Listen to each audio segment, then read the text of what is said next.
Section 1. You will hear two teachers, Andrew and Katie, discussing the coming excursion of their language class. First, you have some time to look at questions 1 to 6. You will see that there is an example that has been done for you. On this occasion only, the conversation relating to this will be played first. Well, we have this school excursion plan, but when exactly is it? Is it this Tuesday or Wednesday? Well, it can't be Tuesday with the English tests taking place. Ah, right, not Tuesday but Wednesday. That's right, all day Wednesday, taking a bus outside the city. The excursion is on Wednesday, so Wednesday has been written in the space. Now we shall begin. You should answer the questions as you listen, because you will not hear the recording a second time. Listen carefully and answer questions 1 to 6. Well, we have this school excursion plan, but when exactly is it? Is it this Tuesday or Wednesday? Well, it can't be Tuesday with the English tests taking place. Ah, right, not Tuesday but Wednesday. That's right, all day Wednesday, taking a bus outside the city. And where are we going? Last month we went to Arthur Island, so this time we're going to the animal park. Arthur Island was okay, but it was too cold. Let's hope the weather for this week's excursion is better. I don't suppose animals care about bad weather, but I certainly do. Have you heard the forecast? Yes, and it's not too bad. Basically, they're saying Monday will be sunny. Good. But then the weather will change. Not so good. Yes. Tuesday we'll have some showers, but by Wednesday, the day of our excursion, it will be, well, their words are cold and cloudy. Cold and cloudy. Well, as long as it isn't wet and rainy, I'm happy enough. We won't need umbrellas, just warm clothing. And what time will we get there? Let's see, the bus picks us up at 8:30 a.m. and then it's an hour and a half on the road, so we arrive at 10 a.m. Sorry, with the 15-minute break, that will actually be 10:15 a.m. That's early enough. Then all our students can see the animals, have their fun, and do whatever they want to do. Well, one fun event planned that day is Birds of Prey. What's that?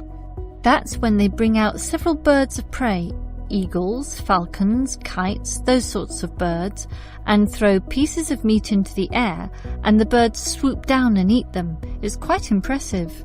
Sounds great. Birds of prey. Are there any other activities? There's a catered lunch at the park restaurant. We've already paid for that. And in the afternoon there's... Well, I had a choice between the reptile display and the koala handling. In the reptile display, the students can handle live pythons and various other snakes. Surely they'd rather hold koalas. I'm sure, but the koalas can't be handled unless the weather's sunny, and given the forecast, I thought it better to choose the reptile display. That's a shame. These Asian students would love the koala handling. Yes, I know, but we can't control the weather. And then we get back. What time will that be? We leave the park at 4:30, but then we face traffic, so we won't get back until well after 6 p.m. It will most likely be 6:30, but that's better than the last trip. We didn't get home until 8:30 that time. Yes, that was a bit too late, wasn't it? Before you hear the rest of the conversation, you have some time to look at questions 7 to 10. Now listen and answer questions 7 to 10. Andrew, I understand you've been doing some research regarding the breakdown by nationality of our student body. That must have produced some interesting results. You're right. I got some statistics from head office. I would imagine that most of our students are either Japanese or Chinese. You imagine right. But it's the Chinese who constitute the majority, but only just. I had thought Koreans might be second, but it's actually the Japanese, quite close behind. It's somewhat surprising, but obviously all those study tours that our university markets in Japan are bringing in students. What's the breakdown exactly? Japanese are a quarter of the whole, which is considerable. Last year they were only 16%, so that market has grown nicely. The only other proportions of some weight are the Indonesians and Koreans, about the same. Indonesians at 15% and the Koreans are a little higher, not like last year when they were less than 10%. I thought we'd have more Indonesians than Koreans. Well, as I said, they're about the same. Just like the Saudi and Thai student numbers, almost the same also, both just under 10. Which one is bigger? Thai students number just a fraction more. As for the other nationalities, collectively they're only 3%, so it wasn't worth giving each of them a separate category. I just grouped them under Other. That's Vietnamese, South American, a couple of Russians, and so on. That is the end of Section 1. You now have half a minute to check your answers. Now turn to Section 2. Section 4. You will hear a lecturer discussing public parks. First, you have some time to look at questions 31 to 34. Now listen carefully and answer questions 31 to 34. Most of us are familiar with a local park. We spend time there, play there, and have some of our best memories in these places. But what is a park? Basically, it can be defined as a natural, or at least semi-natural, piece of land, planted with a variety of trees, bushes and flowers, protected and reserved for the enjoyment of all citizens. There are usually regulations about the sorts of behaviour that can take place within, and sometimes there are facilities such as children's playgrounds or fields for ball games and other sorts of activities. For this reason, if there is grass, it is kept short, and this also discourages the breeding of insect pests. A well-maintained park actually needs a lot of people to look after it, and more so if the park showcases special plants, flowers or trees, in which case it is called a botanic garden. In complete contrast, if the park is big and remote enough, it is sometimes designated as a wilderness park, to be left completely alone and untouched, protected from all development in order to allow wild species, both plant and animal, to live undisturbed. But it is the urban park, the sort of park that most people are familiar with, that I want to talk about now. These preserve natural landscapes for the pleasure of the urban population, most commonly just for passive recreation. In other words, allowing people just to observe the trees and lie in the grass. And such passive recreation is certainly needed. Before you hear the rest of the lecture, you have some time to look at questions 35 to 40. Now listen and answer questions 35 to 40. Continuing on the subject of parks, it might surprise you to know that once there were none. 1,000 years ago, there was no need, since there were already extensive open spaces, forests and wilderness surrounding most cities and towns, for example in Europe. These dark, dank forests were large and even dangerous, full of wild animals and with the potentially fatal result of getting lost. Hence, fairy tales evolved about witches living in these areas and the wolves and bears which could threaten young children. However, with the rapidly increasing human population, the original wilderness and natural open spaces were intruded upon. Forests were cut down as population spread, and with them, urban pollution and further deforestation.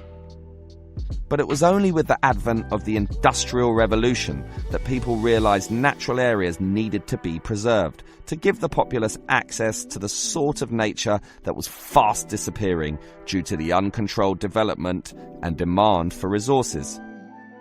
The first park expressly designed for that purpose is usually considered to be Prince's Park in Liverpool. This was in 1841 on land donated to the public by a rich iron merchant.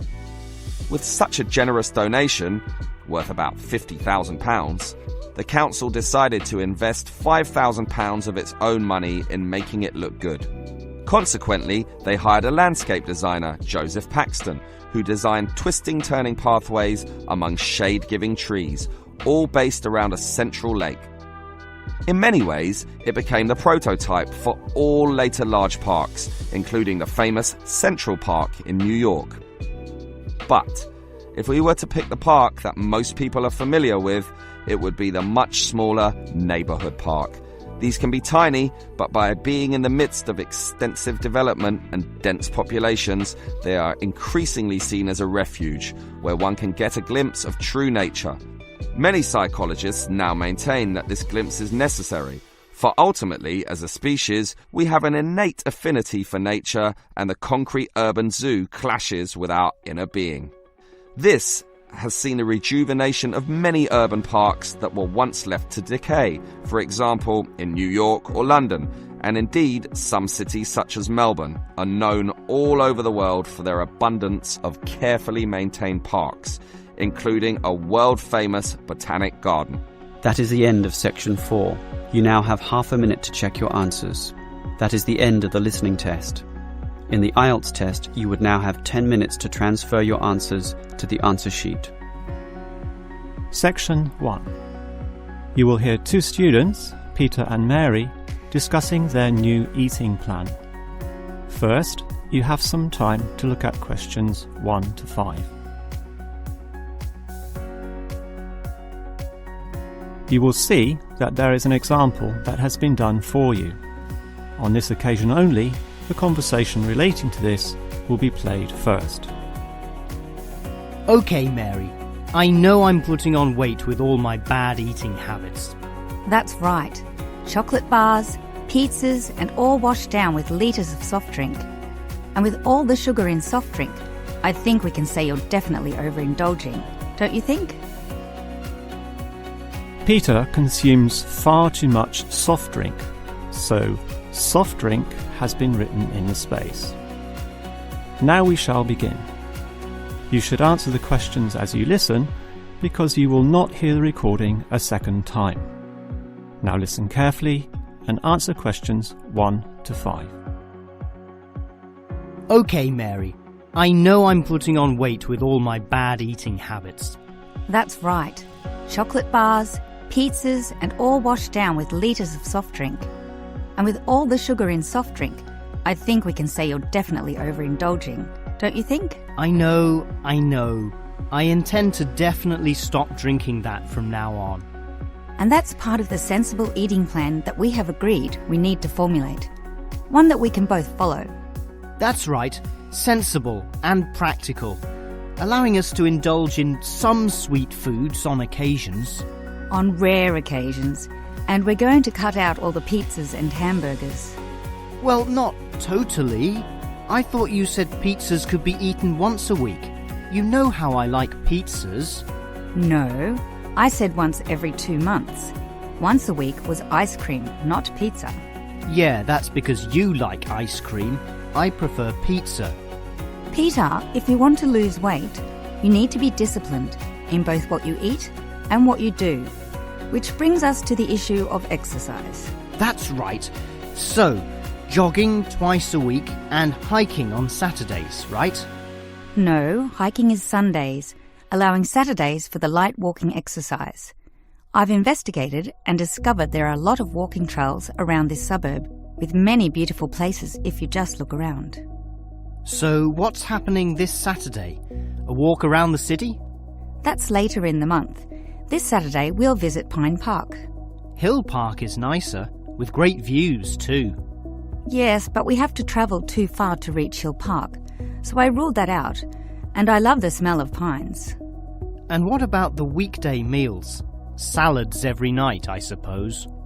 No, it's important to vary the meals so that the food remains interesting and fun.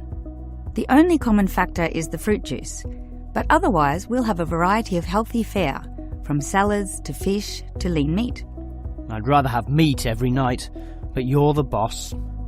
If you want to lose weight, you'll have to accept this program, okay? Okay. Before you hear the rest of the conversation, you have some time to look at questions 6 to 10.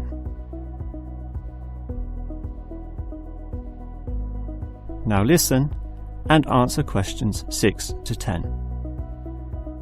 Now, Mary, you said we could have a little treat in our diet plan 3 times a week, specifically Tuesdays, Thursdays and Sundays. Yes, a very small treat, but something to reward us for all the discipline shown. Such rewards will motivate us to continue the diet.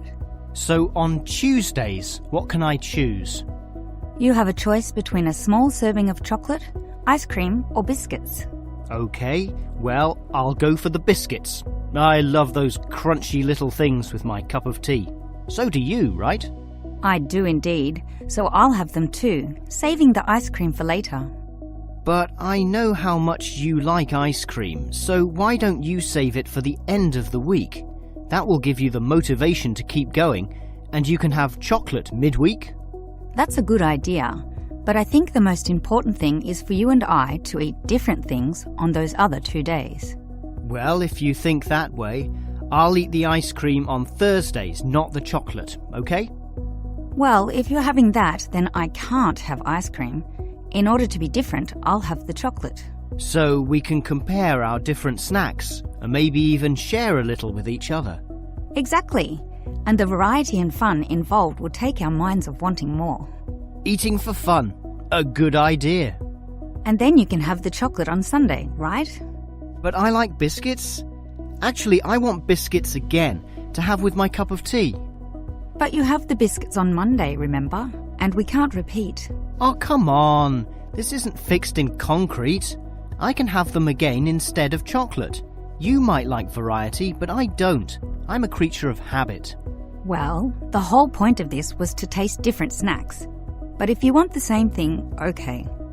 I, for one, am sticking to the original plan, with ice cream to finish the week and not another dose of chocolate. That is the end of section 1. You now have half a minute to check your answers.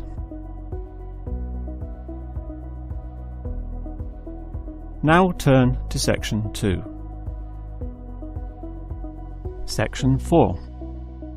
You will hear a lecturer discussing the history of people's beliefs regarding whether the Sun or the Earth is at the centre of the solar system. First, you have some time to look at questions 31 to 33. Now listen carefully and answer questions 31 to 33. In the night sky, the stars appear to revolve around the Earth, rising in the east and disappearing in the west. The Earth itself seems solid, fixed and stable, and such common sense perception suggests that the Earth is the centre of the universe. This is known as geocentrism, with geo meaning Earth, and all pre-modern civilizations drew this conclusion. We now know, of course, that the Earth revolves around the Sun, and this is called heliocentrism, with helio meaning sun. But historically, it took quite a while for this to be deduced. As early as the 3rd century BC, an ancient Greek astronomer, Aristarchus of Samos, proposed heliocentrism, but received little support from his peers. Similarly, throughout subsequent history, isolated individuals proposed this new idea, but again, no one was listening. Geocentrism just seemed too logical to refute. Geocentrism also fitted the views of the established Christian Church, who could quote biblical passages such as, "The world also shall be stable, that it be not moved." Those who dared disagree were subject to accusations of heresy, often with dire punishments to follow. The trouble was, as the night sky was observed more closely, that simple revolution of the stars proved not so simple at all. In relation to the other stars, some steadily wandered in given directions, then sometimes reversed for months and disappeared altogether. They were called planets, meaning wanderers. In addition, the position of the Sun and Moon altered slightly over the year, and comets, those mysterious glowing spots, would come and go. In order to predict the motion of the planets, and accurately serve the primary purpose of navigation for sailing ships, increasingly elaborate mathematical models were needed, a sure sign that something was not quite right.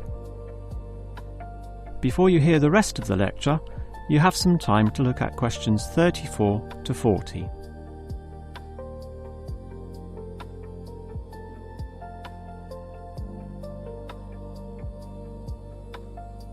Now listen and answer questions 34 to 40.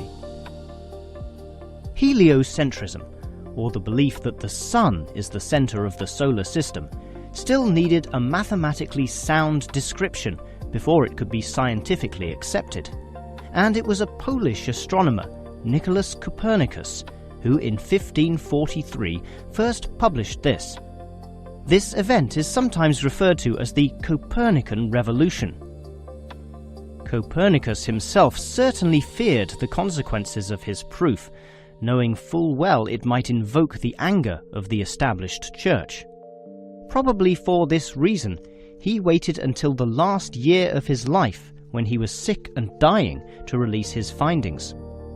In addition, the preface of the book, written by a respected member of the church, stated that the model was not necessarily correct. As a result of this, there was no revolution whatsoever. In fact, the book received scant attention in the subsequent decades, apart from a few irate clergymen who angrily dismissed the whole scheme as irrelevant. Yet the following generations of astronomers did not always fare so well. The Italian scientist Galileo got into trouble, as did a fellow Italian with the surname Bruno, Giordano Bruno, who was burnt at the stake. Yet ultimately nothing could slow the spread of heliocentrism across Europe. It formed the basis of Isaac Newton's great work on the motion of the planets, a work which implied that even the Sun, around which the Earth circled, was itself in motion around a common centre of gravity. No discourse about heliocentrism could finish without mentioning that, somewhat unbelievably, there still exist those today who choose to believe that the Earth is the centre of the universe. Modern geocentrism is usually the result of literal interpretations of the Bible, which is the cornerstone of these people's beliefs. They, therefore, also believe in creationism, that is, that a God created everything, and while we may smile at this, it is sobering to consider that surveys have revealed that up to 10% of British people, 12% of Europeans, 20% of the USA, and 25% of the Middle East still hold the belief that the Sun revolves around the Earth. One can only wonder what Copernicus would have thought of this.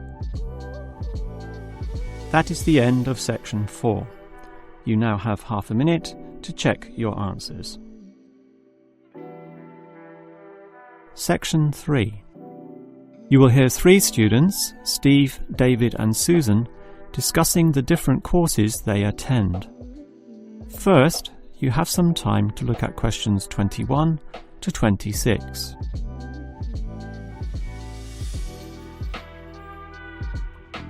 Now listen carefully and answer questions 21 to 26. Well, gentlemen, we've almost finished our second semester at this university. What do you think of all the courses we attend? On the whole, I'd say they're quite good, apart from social history, which I find to be a little too inexact. Yes, the lecturer's style is also very, very dull. I certainly agree with you there, although I would say that the textbook is more interesting. Welfare State. The subtitle says, An Examination of Social Development in the 20th Century. Yes, Welfare State is a good book, but look how many pages it has. 458! I agree. It's just too long to be easily read. Far too long, although it's certainly well written in parts. Yes, and if you compare it to the textbook for cultural studies, what's it called? Inner Views, I think. No, that's the book for media studies, and we finished that subject last semester. The book you're thinking of is In Perspective. Oh, sorry, you're right. In Perspective. And the subtitle says, A Comparison of Social Groups. Somewhat interesting, wouldn't you say? Well, mildly so, as is the subject, dealing as it does with such a wide variety of issues. but the book itself certainly oversimplifies a very complex subject. I agree. I also got annoyed at its constant oversimplification. Life is more complicated than what it suggests. Yes, but what you call oversimplifying may well be considered clarifying. Look at this other textbook, Government in Action. Some may say that it also oversimplifies, but it must do so in order to present a coherent picture of an equally complex subject. Government in Action? Which subjects? It's the textbook for political theory. Oh, I hate politics. That's why I don't like the active leadership subject either. And most of the stuff in that political theory textbook is based on the American system. You see, it's written by Americans, so it's not even relevant to us here. I'd agree with you there. It's not relevant to us at all, since our government uses the Westminster system. Yes, I suppose that is a problem. Before you hear the rest of the conversation, you have some time to look at questions 27 to 30.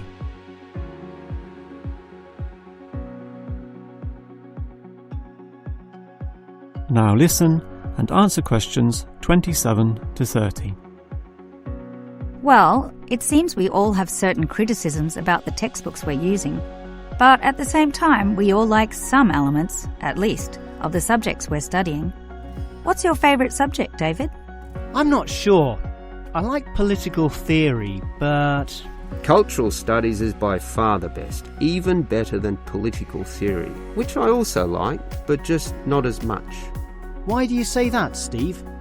I was thinking perhaps social history is worth considering as best. Social history is good, but I made my choice because the subject is relevant to this modern society. But so is social history, and I like the historical element, which the other subjects lack. Even political theory examines history only briefly, and in a very narrow way. So I'd say social history is the most rewarding for me.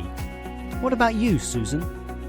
I think social history is certainly very good, but political theory is, in fact, the best, since basically every human system boils down to politics.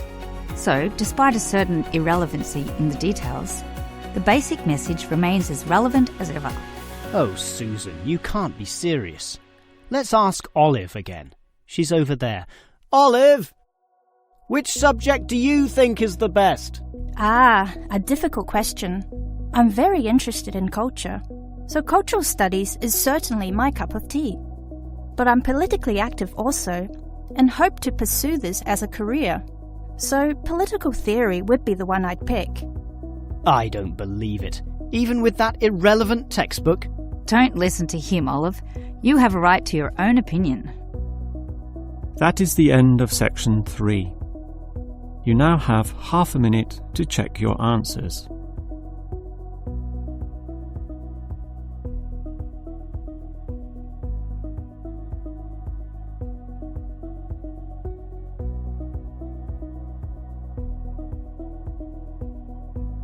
Now turn to section 4. Section 1. You will hear two teachers, Andrew and Katie, discussing the coming excursion of their language class. First, you have some time to look at questions 1 to 6. You will see that there is an example that has been done for you. On this occasion only, the conversation relating to this will be played first. Well, we have this school excursion plan, but when exactly is it? Is it this Tuesday or Wednesday? Well, it can't be Tuesday with the English tests taking place. Ah, right, not Tuesday but Wednesday. That's right, all day Wednesday, taking a bus outside the city. The excursion is on Wednesday, so Wednesday has been written in the space. Now we shall begin. You should answer the questions as you listen, because you will not hear the recording a second time. Listen carefully and answer questions 1 to 6. Well, we have this school excursion plan, but when exactly is it? Is it this Tuesday or Wednesday? Well, it can't be Tuesday with the English tests taking place. Ah, right, not Tuesday but Wednesday. That's right, all day Wednesday, taking a bus outside the city. And where are we going? Last month we went to Arthur Island, so this time we're going to the animal park. Arthur Island was okay, but it was too cold. Let's hope the weather for this week's excursion is better. I don't suppose animals care about bad weather, but I certainly do. Have you heard the forecast? Yes, and it's not too bad. Basically, they're saying Monday will be sunny. Good. But then the weather will change. Not so good. Yes. Tuesday we'll have some showers, but by Wednesday, the day of our excursion, it will be, well, their words are cold and cloudy. Cold and cloudy. Well, as long as it isn't wet and rainy, I'm happy enough. We won't need umbrellas, just warm clothing. And what time will we get there? Let's see, the bus picks us up at 8:30 a.m. and then it's an hour and a half on the road, so we arrive at 10 a.m. Sorry, with the 15-minute break, that will actually be 10:15 a.m. That's early enough. Then all our students can see the animals, have their fun, and do whatever they want to do. Well, one fun event planned that day is Birds of Prey. What's that? That's when they bring out several birds of prey, eagles, falcons, kites, those sorts of birds, and throw pieces of meat into the air, and the birds swoop down and eat them. It's quite impressive. Sounds great. Birds of prey. Are there any other activities? There's a catered lunch at the park restaurant. We've already paid for that. And in the afternoon there's... Well, I had a choice between the reptile display and the koala handling. In the reptile display, the students can handle live pythons and various other snakes. Surely they'd rather hold koalas. I'm sure, but the koalas can't be handled unless the weather's sunny, and given the forecast, I thought it better to choose the reptile display. That's a shame. These Asian students would love the koala handling. Yes, I know, but we can't control the weather. And then we get back. What time will that be? We leave the park at 4:30, but then we face traffic, so we won't get back until well after 6 p.m. It will most likely be 6:30, but that's better than the last trip. We didn't get home until 8:30 that time. Yes, that was a bit too late, wasn't it? Before you hear the rest of the conversation, you have some time to look at questions 7 to 10. Now listen and answer questions 7 to 10. Andrew, I understand you've been doing some research regarding the breakdown by nationality of our student body. That must have produced some interesting results. You're right. I got some statistics from head office. I would imagine that most of our students are either Japanese or Chinese. You imagine right. But it's the Chinese who constitute the majority, but only just. I had thought Koreans might be second, but it's actually the Japanese, quite close behind. It's somewhat surprising, but obviously all those study tours that our university markets in Japan are bringing in students. What's the breakdown exactly?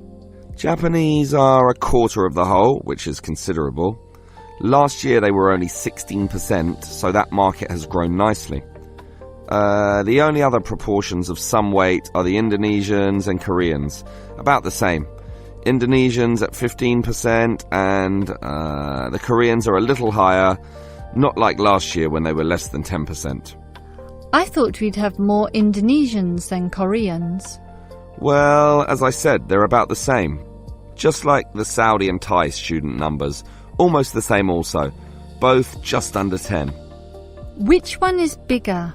Thai students number just a fraction more. As for the other nationalities, collectively they're only 3%, so it wasn't worth giving each of them a separate category. I just grouped them under other. That's Vietnamese, South American, a couple of Russians, and so on. That is the end of section 1. You now have half a minute to check your answers. Now turn to section 2. Section 2. You will hear a representative from Easy Travel Travel Agency explaining to some customers the benefits of her company. First, you have some time to look at questions 11 to 15. Now listen carefully and answer questions 11 to 15. Hello everyone. Now you're here because you're interested in travel, right? And you're in the right place. For Easy Travel, we have the best deals for the best locations. We specialise in eco-travel, or holidays designed to get you amongst nature, ignoring the hustle and bustle of big cities. So whether you want to hike in Nepal, as many people do, or follow some jungle paths in the rainforests of Queensland, we can give you the best deal. If you look at our office here, you'll see our overseas consultants. That's for trips overseas, obviously, to Europe, to North America, but primarily for the Asian market, which is generally more popular in this part of the world. Most people like that touch of the Orient, right? But they also like the domestic market, since this country offers its fair share of beautiful natural vistas. What about the deserts, anyone? What about some striking red rock gorges? Then talk to our domestic consultants, who can arrange anything you want. But they deal with the accounts in the morning, so you'll need to talk to them in the afternoon. And remember, our office doesn't open at night, sorry to say. Now, around the outskirts and outer regions of this city, there are many beautiful places that you might not be aware of, and the advantages of these regional locations are many. Mostly by being closer, some of them can be done in a day tour. Yes, it's fast and convenient with none of those long-haul bus trips which often leave you cramped and uncomfortable and stuffing heavy suitcases into luggage racks. But I should tell you about our buses, those that are needed for the somewhat more distant holiday destinations. They definitely do not suffer from those problems I just mentioned. We use the services of the famous Sleek Line Company, whose buses are known as the very best.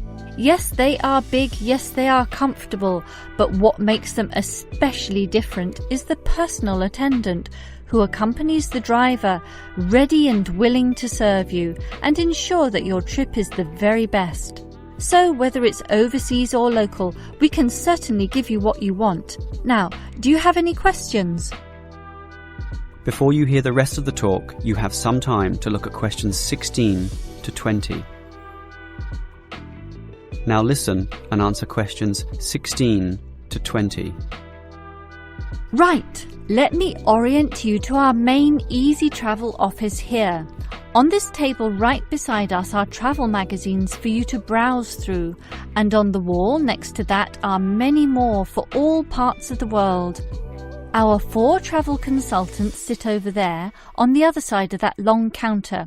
That's right, 4 of them, side by side, all serving various regions.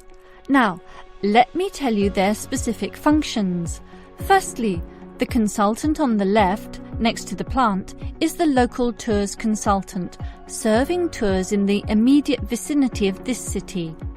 Next to her is what we call regional tours, targeting the statewide options. Next to her is the interstate tours, and that can involve either buses or planes. In the former case, utilising the Sleek Line bus service, as you know. And finally, next to her in the corner is general inquiries, which is self-explanatory. If you have questions of a general nature, rather than one relating to specific destinations, you can go there. Now, as I said, we can do international tours, and for that you need our big office, just through that door, the one between those 2 plants. However, if your international tour is in the Asian region, which is generally our most popular option, then we deal with that in a separate room, the one opposite international tours, but not the corner one. Just go through that door on the left, the one next to that cupboard. The door next to that is, in fact, our general office, so please don't go through there. That's reserved for staff members only. That is the end of section 2. You now have half a minute to check your answers. Now turn to Section 3. Section 3. You will hear two students, Sam and Liz, discussing their university orientation program. First, you have some time to look at questions 21 to 24. Now listen carefully and answer questions 21 to 24. Hi Liz, how do you feel about starting university here? A little bit nervous, but I'm confident I can handle it. This orientation program seems like it will help us a lot. Sure. I'm looking at the timetable here myself. It seems that there are choices available. I can see. So, what are you going to do Monday afternoon? In the morning we all have the opening lecture, but it looks like we have a choice later that day, as you said. Well, the careers lecture might be helpful, but I am interested in the uni tour. It's probably too early to be thinking of careers now anyway, and I want to know what's what at this new university, so I'm doing the tour. All right, I'll come along with you. Might learn something interesting. After all, we haven't seen much of this place yet, and we will be spending 4 years here. Tuesday is another full day too. In the afternoon there's a lecture about study skills, but that morning offers another choice. Library tour or student union induction? What do you think? I think the student union is very important, but we can go there anytime, right? So we should take advantage of the library tour while it's being offered. Maybe the week after, you and I can go to the student union. Library it is then. Now, Wednesday has a free session in the morning, but after lunch there's a choice between visiting the computer lab or attending a lecture on our legal rights. Well, law and rights are important, but computers are the basis of everything these days, so I'm going to the computer lab.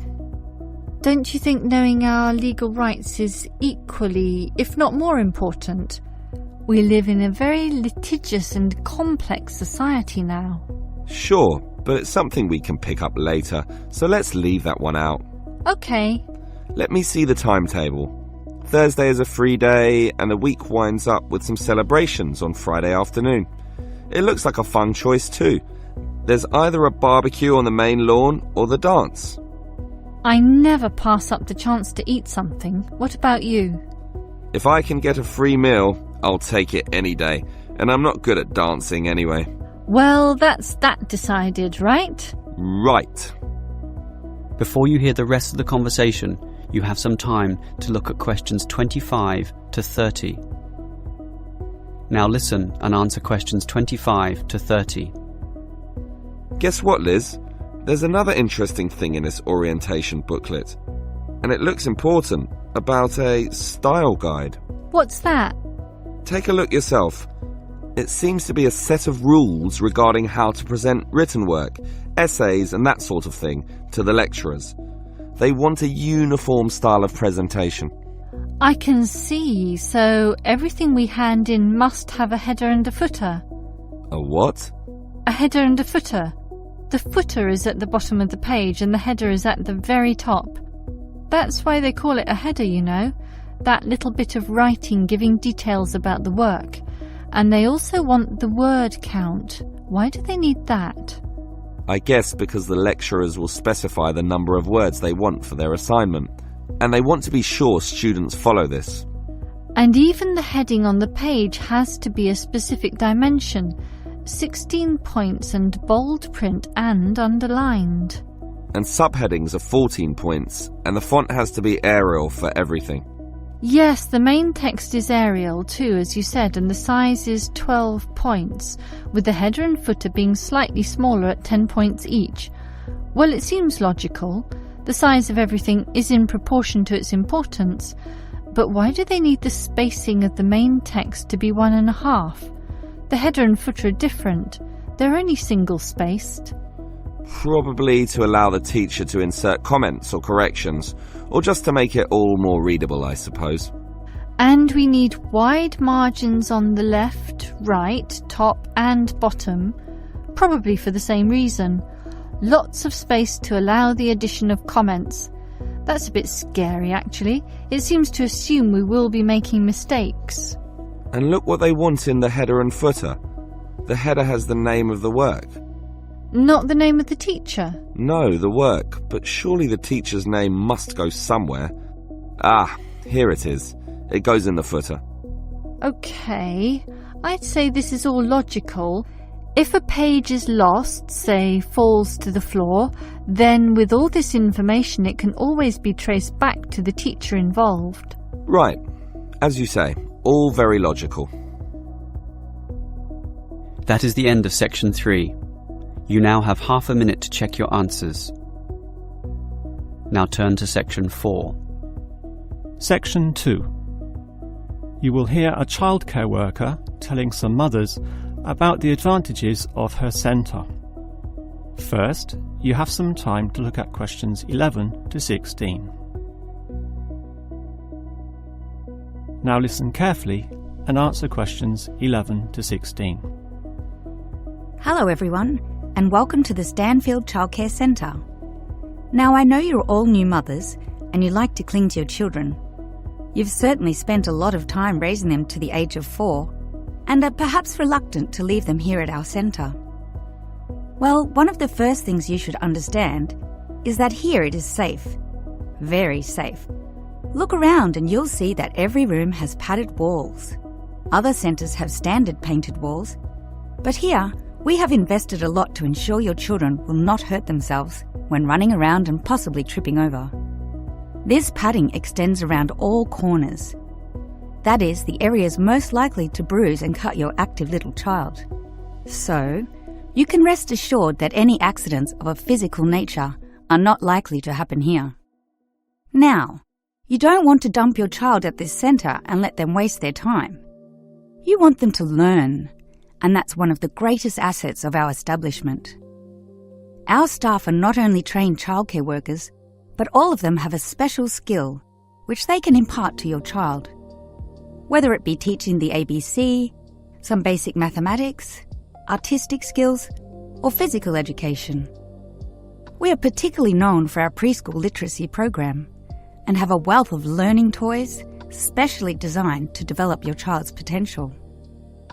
Of course, one concern many mothers have is that, in environments such as these, colds and flus and other viral nasties can be easily spread around. It's a very legitimate concern, and one which we take seriously, and we pride ourselves on our precautions. For a start, unlike most centres which clean with standard detergents, we disinfect every service at the end of every day, using a special disinfectant wash. Some places just wipe surfaces daily with a damp cloth, but not us, and that's just the start.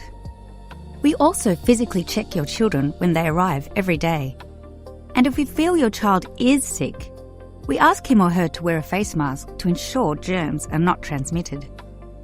If your child is noticeably sick, then we ask you to take them back home to recover. This might sound a little unkind, but we hope parents can understand that these measures are for the benefit of all. Before you hear the rest of the talk, you have some time to look at questions 17 to 20.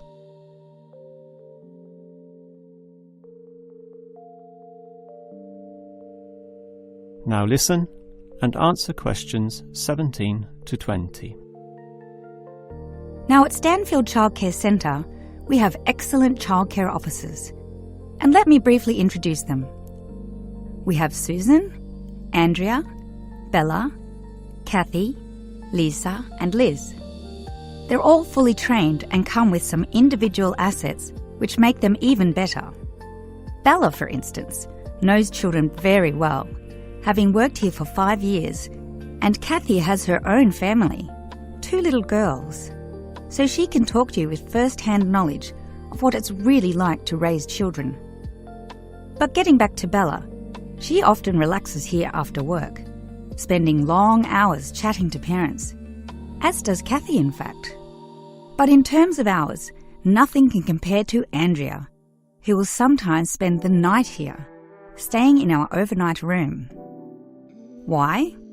Because this centre is very friendly and simply a great place to be. Bella, for example, used to be quite shy herself, but now is marvellous with the little kiddies, as outgoing as any of them. We let Kathy, though, deal with the particularly quiet and introverted children. Since having her own family, she knows what can really bring them out. Of course, what better way to do this than with yummy homemade cakes? And Kathy often gets these from Bella, who can make some of the best in town. Yes, everyone here brings something special, which is why we're one of the best childcare centres in the business. That is the end of section 2. You now have half a minute to check your answers.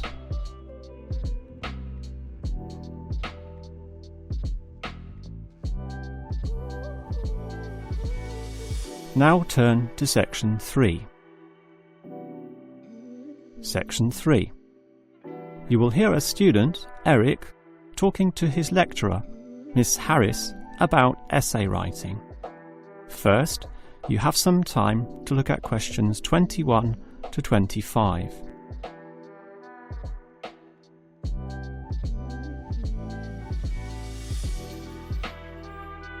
Now listen carefully and answer questions 21 to 25.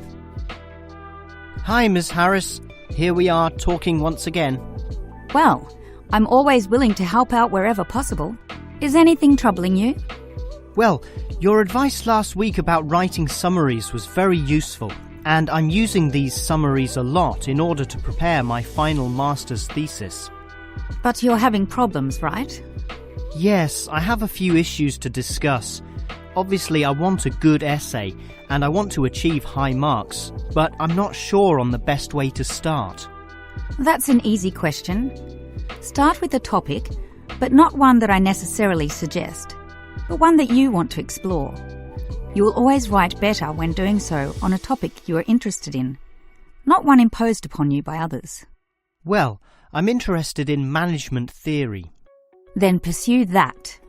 However, that alone is far too broad. Break it into various current areas of discussion and relevance. Then look more carefully at one of them. Say, management and cultural differences, or management and motivation, or other aspects, such as the role of salary, group cohesion, or leadership. I would say I'm interested in group cohesion, that is, how people interact in the workplace. Well, that's a start, but you can't then just write planlessly without defining exactly what you intend to do within the area you've chosen. You'll have to think of a thesis, and this statement could be of several types. Such as what? Oh, you could argue a point, something that you believe in, or discuss an issue, looking at its various perspectives, or critique the opinions of others, pointing out the pitfalls and flaws. The thesis statement will make that very clear because it will say, in simple terms, what you intend to achieve in your essay. I see. And then I can just begin writing, right? Wrong. Huh? If your essay is going to be clear, it needs to be logical and organised, and this means you'll need an outline. This could be written as a flowchart or spider graph, that is, a series of connected lines. But whatever shape the outline takes, there must be a sense of progress in, more or less, a straight line towards a goal. And then my essay will be good? With such progression, definitely, as long as you do achieve everything that you set out to do, as specified in the beginning, okay? Before you hear the rest of the conversation, you have some time to look at questions 26 to 30.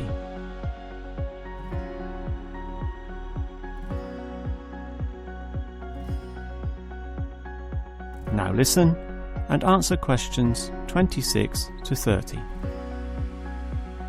Well, Ms. Harris, your advice about essay writing all sounds very useful, solid and step-by-step, so I'll certainly follow that. But can you tell me in more general terms, what constitutes the best essay?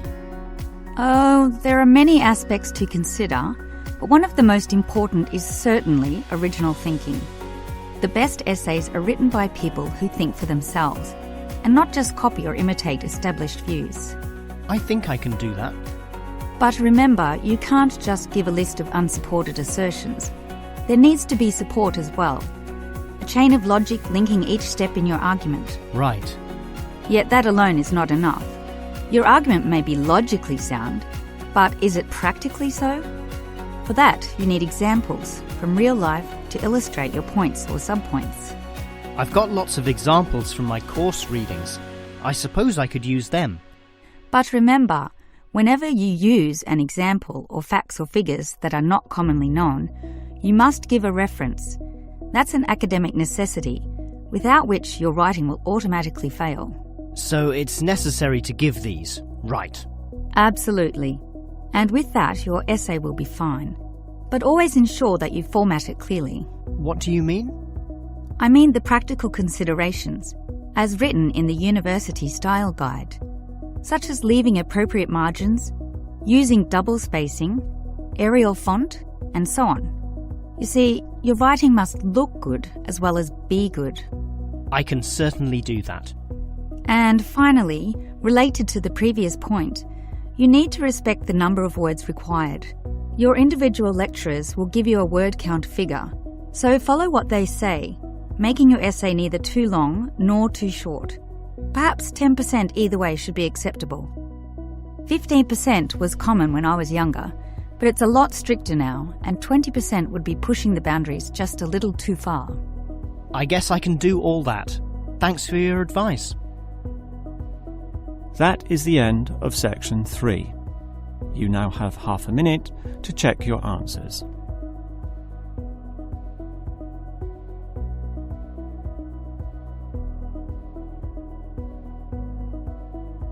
Now turn to section 4. Section 1. You will hear a young student, Andrew, ringing an employment agency inquiring about their services. First, you have some time to look at questions 1 to 7.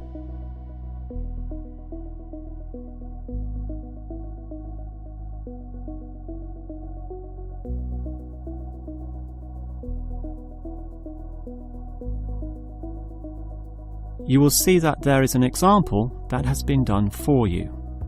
On this occasion only, the conversation relating to this will be played first. Hello, is this the AAA Employment Agency? Yes. Hi, I rang before. My name's Andrew Peterson. I rang you earlier and gave you my personal details. The student's name is Andrew Peterson, so Peterson has been written in the space. Now we shall begin. You should answer the questions as you listen, because you will not hear the recording a second time. Now listen carefully and answer questions 1 to 7. Hello, is this the AAA Employment Agency? Yes. Hi, I rang before. My name's Andrew Peterson. I rang you earlier and gave you my personal details. If you remember, I'm that student looking for work during the summer holidays. Oh, sure. Actually, I have your file right here. But we still need to add some further information. Yeah, that's what they told me, and that's why I'm ringing. What do you need to know? Well, we have to know your main level of education. It's a degree, I suppose. Yes, but I'm still doing it in engineering. It's quite interesting. Some of my friends are studying computing, though, so I'm interested in that also. Well, I'll just write in your main degree subject, engineering. We usually have a demand in computing, though. Have you worked with computers before? No, I just do some programming for fun at the university, but I almost got a job as a computer designer once. Actually, the only job I've ever had was as a car salesman, believe it or not. Well, at least you've had experience dealing with customers. What about hobbies, though? Sometimes they can help develop useful skills. In my free time I don't do much, mostly study. I play chess occasionally at the University Chess Club. That's right next to the tennis courts, but I'm not interested in that. Chess helps develop analytical skills, so I'll put that down. Of course, it's your main skills that employers want to know about. What would you say they are? Well, I'm in my 3rd year now, studying electrical machines and generating systems, but I'd say electronics is my best skill. Much better than, say, my machine skills, which aren't so good actually. Okay, machine skills are in demand, but so too are electronic ones. So we might be able to find you a part-time job in that field. But what sort of money do you expect to get? Oh, anything really. I'd want the standard payment, let's say. What's normal? 1,000 a month? 1,500? I'll just put $1,200, okay? That's fine by me. When can you start? Say, within 2 days? Easily. Actually, less. In fact, just give me a ring and I'll be able to start immediately. Although I admit it'll take me a few days to get used to getting up early in the morning. Okay, that's just about it. Unless you'd like to add anything else which may help with your application? Not really. I ride a motorbike, but that's unimportant. I'm friendly, but every applicant claims that, right? I can speak another language. Ah, that might be useful, depending on the language. Is it Chinese? A Chinese speaker would go down well. Spanish, I'm afraid. You see, I grew up with some friends who came from South America. Okay, I'll write that down, but I don't think it will help that much, sorry to say. Before you hear the rest of the conversation, you have some time to look at questions 8 to 10.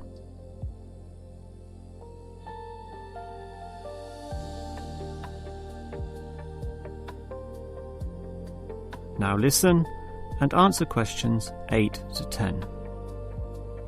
Well, thanks for your help, and hopefully I'll get a job soon. But can I just ask one more question? Sure. What basically are employers looking for when they interview someone? Oh, many things. Being hardworking, diligent, and focused on your job is good. But surprisingly, it often means you can't see the bigger picture or provide suggestions which help the company move forward. That requires thinking for yourself, outside the box, as they say, and being free of the standard ways of approaching tasks. Employers certainly value that. I guess experience must help, though.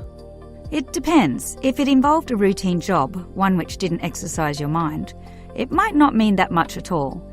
But since companies are basically composed of people, it is important to be able to get along with others. There's no point in hiring someone whom the other employees don't like, right? That just causes problems. In fact, I would say that being friendly and approachable ranks far more highly than your academic qualifications. Okay, and that's all assessed at the interview, right? Yes, and your qualifications, experience, and approach to the job, such as whether you can do different things, work overtime, or do long hours, is needed. But those latter qualities are pretty much standard. What may be more important is based on the fact that things inevitably go wrong. Mistakes are made, and someone's got to fix them in a way that creates the least disturbance. People with demonstrated abilities to do this are certainly regarded highly. I see. That's very interesting. That is the end of section 1. You now have half a minute to check your answers.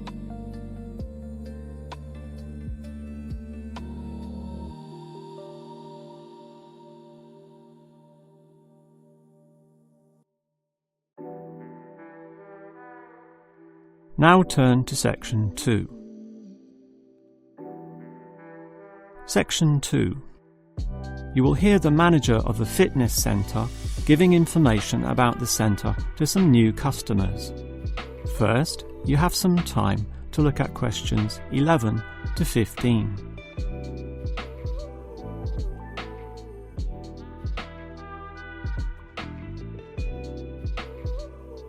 Now listen carefully and answer questions 11 to 15. Hello everyone, and welcome to the Fit for Life Health Centre, a place which, as the name suggests, is not just for short-term solutions, but rather intends to put you on a sensible and achievable footing for the rest of your life. And that's how we're different. For example, we could immediately put you on a harsh exercise program, expecting you to work out every day, but such a plan would see you quickly lose interest. That's why the initial step is a 1.5-hour consultation in which your lifestyle, current situation, and long-term goals are all thoroughly analysed. Now, an important part of this consultation involves analysing what you eat. There's no point exercising here and losing weight, then putting it all back on later. You will need to show self-control and discipline in your diet, and we'll work on that. Similarly, we'll put you on an exercise regime suitable for your level of fitness. So that will involve a test where we will take you through some activities, then measure your heart rate and blood pressure to determine how fit you are. This will be monitored during every subsequent consultation, along with your exercise schedule, and that occurs monthly and not half-yearly, as with many other centres. As to our actual exercise machines and programs, you will have to decide whether it is muscle mass, stamina, or general fitness that you want to develop. Think about which of these three you want to target, and we'll design a specific program for you. But remember, bulging muscles aren't necessarily suitable for everyone. Sometimes it's better to think in terms of two simple concepts: muscle definition and stamina, or, if you are female, being fit and healthy, in both mind and body. Before you hear the rest of the talk, you have some time to look at questions 16 to 20.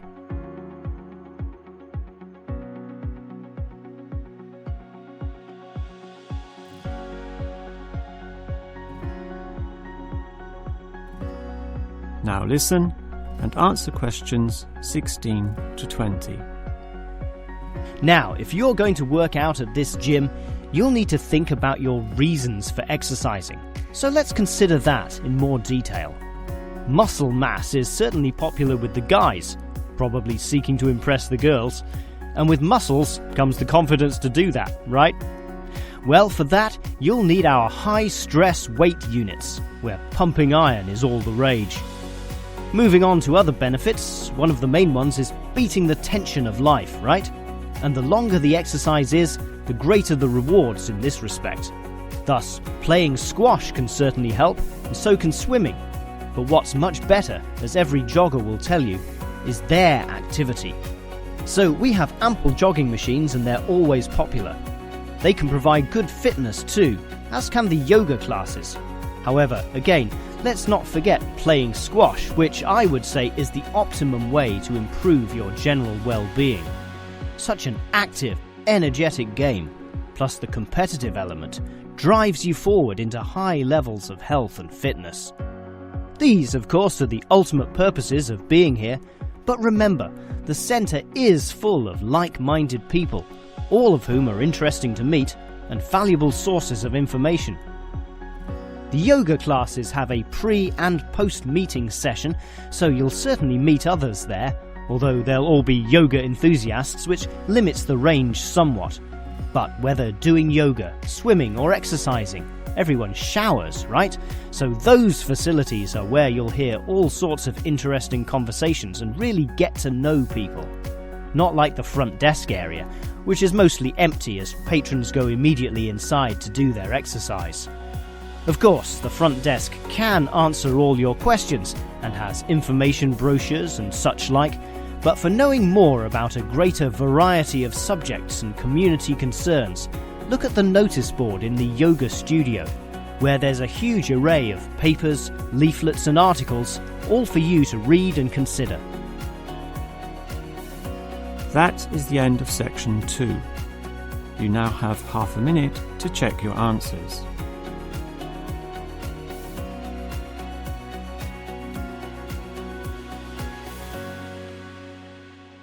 Now turn to section 3. Section 3. You will hear two faculty directors talking about which person in their university to promote. First, you have some time to look at questions 21 to 25.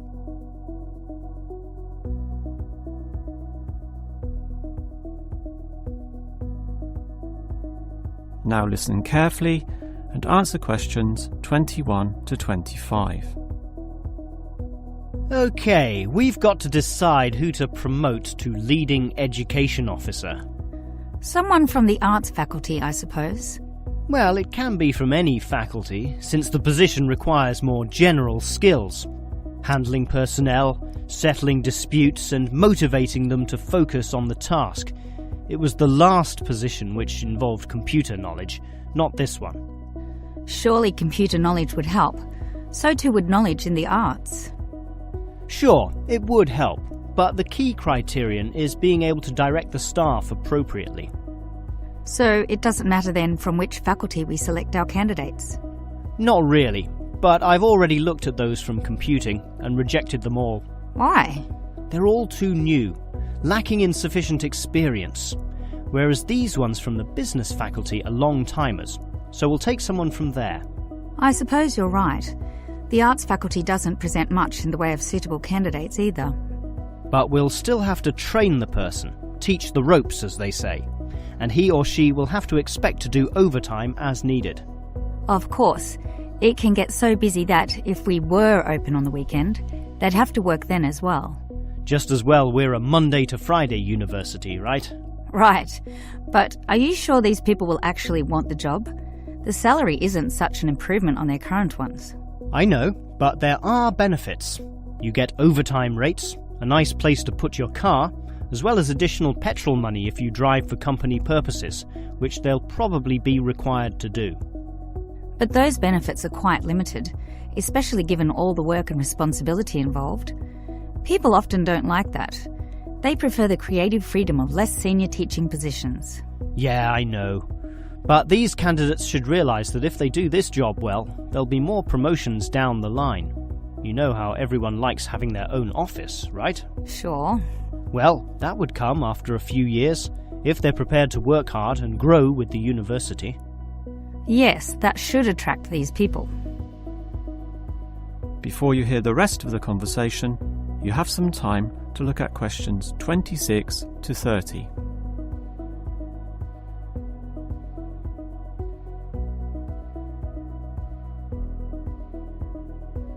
Now listen and answer questions 26 to 30.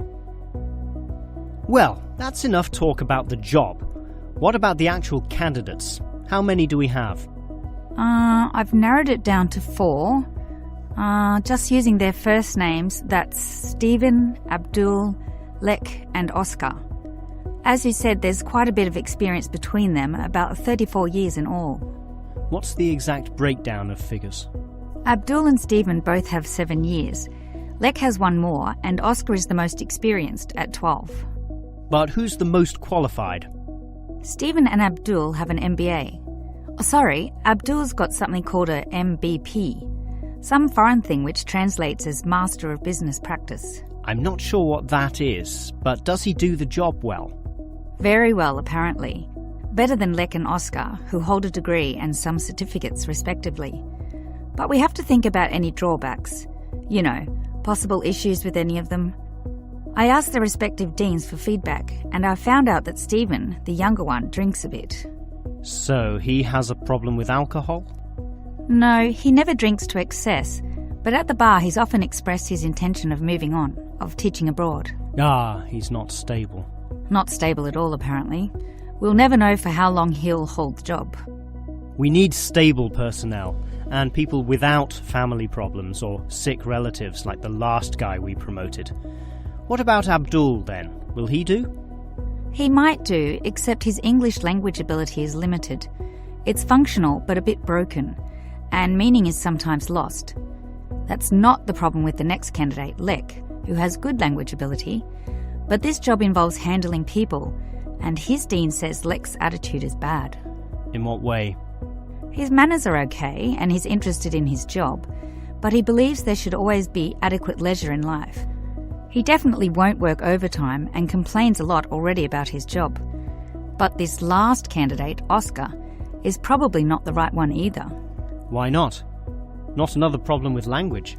His first language isn't English, but he speaks it well enough. He's stable with a good attitude, but his age is the problem.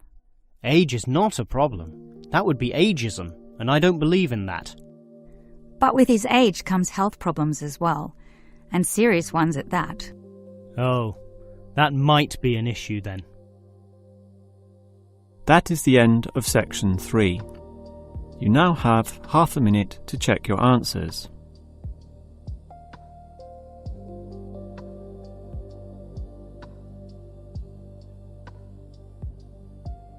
Now turn to Section 4. Section 4. You will hear a lecturer talking about caves. First, you have some time to look at questions 31 to 33.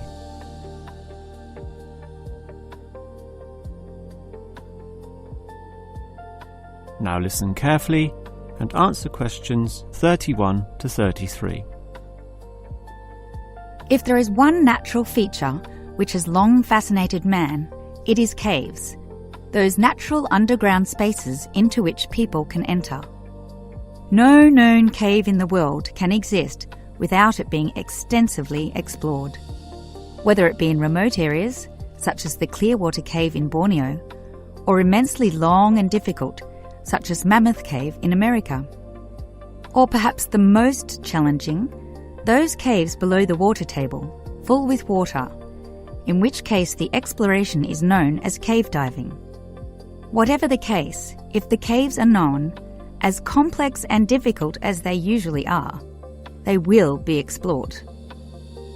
The formal name for the study of caves is speleology, and involves many disciplines such as chemistry, geology, biology, and cartography, or the science of making accurate maps, since the largest caves can be hundreds of kilometres long and highly complicated. If the exploration is just for fun, the activity is known as caving. But with the difficulties and dangers involved, the average caver is often involved with one of these speleological sciences. As for the number of caves in the world, research suggests that only a fraction have been found and documented, mostly in the areas in which caving has long been a popular activity, such as in America, France, or Australia.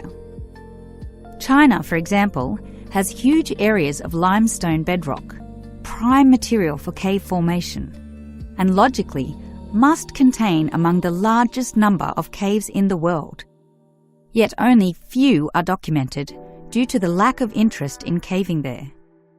Thus, as exploration continues, new caves will be discovered, and it is likely that the numbers could radically change in the future.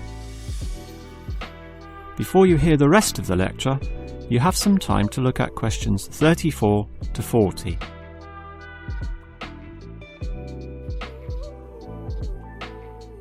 Now listen and answer questions 34 to 40.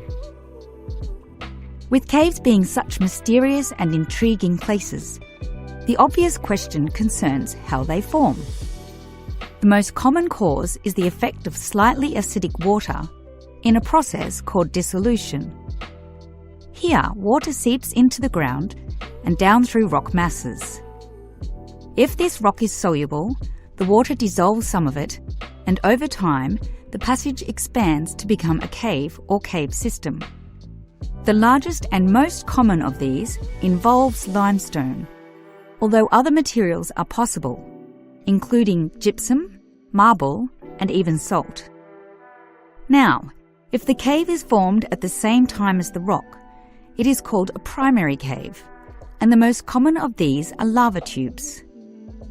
When lava from volcanoes flows downhill, the topmost surface cools and solidifies first, leaving the hotter lava to continue to flow beneath. If most of this eventually flows out, a hollow tube is left. The country, Iceland, has some excellent caves of this type, and even far-flung Australia has a few. Finally, there are sea caves, formed from waves pounding into coastal cliffs and eroding into fault lines or softer rock.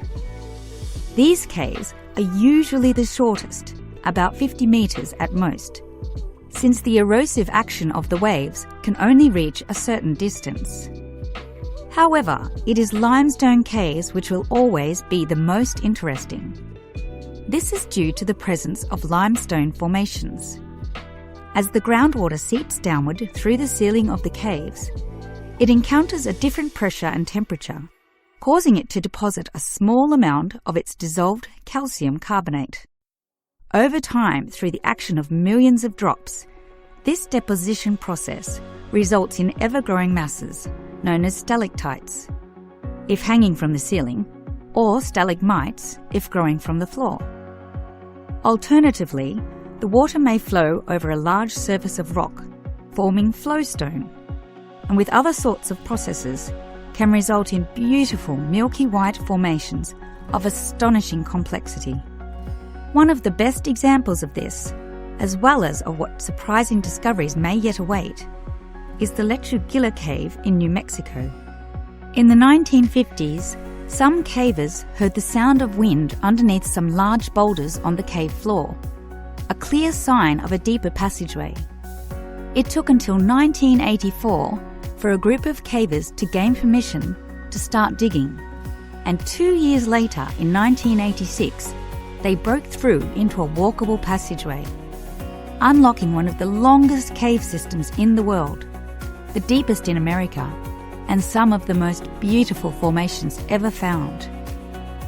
Unusually, many of these were yellow with sulfur, suggesting that the caves were a result of hydrogen sulfide from nearby oil deposits. This was forced through fracture lines, combining with existing groundwater to form sulfuric acid, dissolving the limestone from the bottom up instead of the normal top-down seepage, which characterises most limestone cave formations. That is the end of section 4. You now have half a minute to check your answers.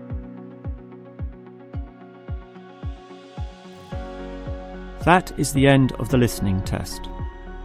Section 3. You will hear two students, Dylan and Emily, discussing the techniques they use when listening to lectures. First, you have some time to look at questions 21 to 24.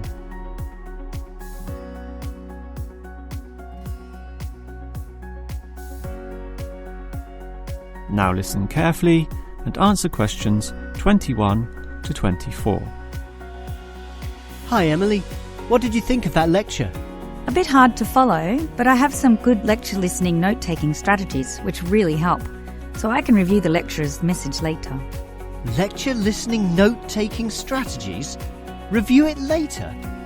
That sounds interesting. I must admit, I struggle a bit to take down the gist of what I hear. Look at my notes. Well, I can see a basic problem immediately. You're writing full words, such as century, when all you need is a C. And don't write increase, just draw an up arrow. And why write thousand when a TH will do? I see. Just use symbols. That's not a bad idea at all. It's the most basic strategy, allowing you to record information at a faster pace. These lecturers can talk faster than others too, so you don't want to waste any time. But you need to be very familiar with your set of symbols. Why? Because you'll have to look at these notes days, weeks, or even months afterwards when you begin writing your essay. So you'll need to be able to interpret them at a later stage. I think I can do this, even by looking at your notes. Imed must mean immediately. But regarding the lecture as a whole, I knew the professor would be giving a set of specific recommendations and comparing two alternative approaches, so I formatted my page in advance, adding the features consistent with the nature of what I was going to hear. I think I need an example of what you mean. Well, look at my page. Before the lecture, I drew large headings saying recommendations. You should always draw these, and I draw a table saying approach 1 and approach 2. At the end, I drew a flowchart, as obviously the final recommendation would be a step-by-step approach. Then I was prepared in advance to simply fill in the spaces. Wow! Now that's clever. Before you hear the rest of the talk, you have some time to look at questions 25 to 30.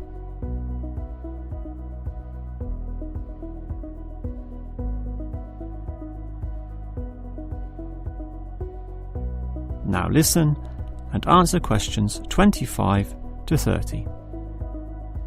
Your advice about note-taking sounds great, but I still have one question, Emily. How are you able to design your page in advance? I mean, how can you predict the nature of the talk and know which design is likely to work best? It's rather obvious when you think about it. What's your next lecture about? Legal studies. Well, that suggests to me that you'll need a flowchart, since the judicial system has a very logical, do this first, do that second approach, which must be followed in that order. You know, all the processes that happen in the courtroom and the procedures that must take place to ensure complete legality. Sure, that's the way law is, very linear and orderly. But what about culture studies? That's just a mass of comparisons of different cultures. Which tells you that you'll need a table where, in tabular form, you can efficiently write down information. But often the lecture's not that simple. The professor throws in a really complex mix of ideas. Then use a spider graph, like the web a spider makes, where there's a central idea around which you attach all the associated thoughts and ideas and impressions. I see. I think I understand. And that would be very quick too, very efficient. I like that. But what about management theory? How would you approach that? The same as with culture studies. I'd use a network, which is basically the same as a spider graph, linking thoughts, although this time there are directions involved. It is this element that makes it different, the fact that the thoughts go one way and not the other. Okay, has directions. It sounds logical. And what about the other subjects, such as political science? There's no predictable order to that. Well, for that I'd just put my notes in a line, that is, in linear or straight line fashion, and these notes would use symbols, of course, to save time. Okay, that just leaves mass media. For that, I wouldn't have any special design at all. As you say, sometimes it's impossible to predict in what way lecturers will present their information. In which case, the best you can do is pre-write headings, but not specific, just general, as in main 1, main 2, sub 1, 2 and 3, and so on. Okay. But always be prepared to adapt to the nature of the talk, using any one of the other methods if it becomes appropriate at the time. That is the end of section 3. You now have half a minute to check your answers.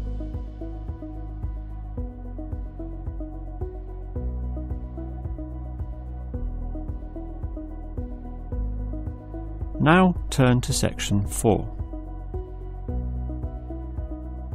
Section 1. You will hear a survey company representative ringing a person to obtain some information. First, you have some time to look at questions 1 to 5.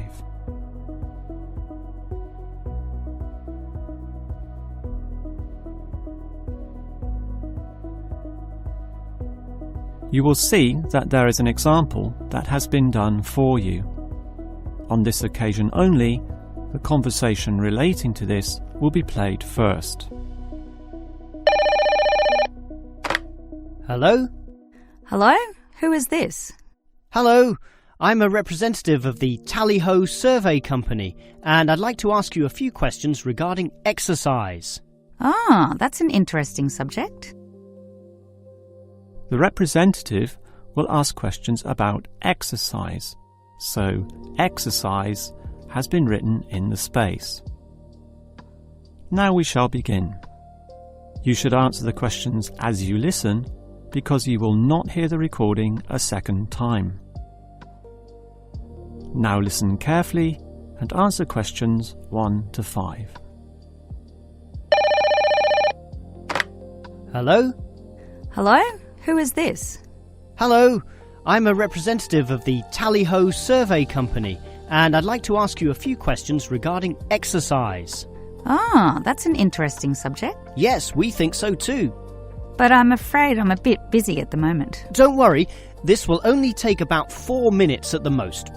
It's 10:25 now, so it will all be over by 10:30. Well, all right, if it's that short. It will be. So, one of the first things I need to know is where you are. That is, which suburb or area of the city. The last client was in Blackburn, for example. Blackburn? That's close to me. I'm in Box Hill. Another eastern suburb, then. I have a friend in Box Hill, too. Interesting place. Now, I need your approximate age for this survey. Are you younger than 20, between 20 and 29, 30 and 39, and so on? I'll turn 40 in a few months, so that puts me in the 40 to 49 age group. Well, that's in a few months, so right now you're in the 30 to 39. Oh, right, so put that then. Okay. Now, I need to know your occupation. The last caller was a housewife, for example. The one before that, a teacher. I used to be a teacher too, teaching cookery. And now? Now you can just put domestic duties. Actually, I hope to begin a new job soon as a cook, but that won't be for some time yet. I have to wait for my husband's restaurant to open. Cook? That sounds interesting. But it's domestic duties for now. Okay, that just leaves some information about your family. This is not obligatory at all, so if you don't want to answer, that's fine. What sort of information exactly? Oh, it's very broad. Married with children, single mother, that sort of thing. The last customer said she was a single mother. I'm married and not a mother. Put married, no children. I'm married with children myself, but I'll put in your details. And that finishes the profile and just leaves the actual survey itself if you're ready to proceed. Before you hear the rest of the conversation, you have some time to look at questions 6 to 10.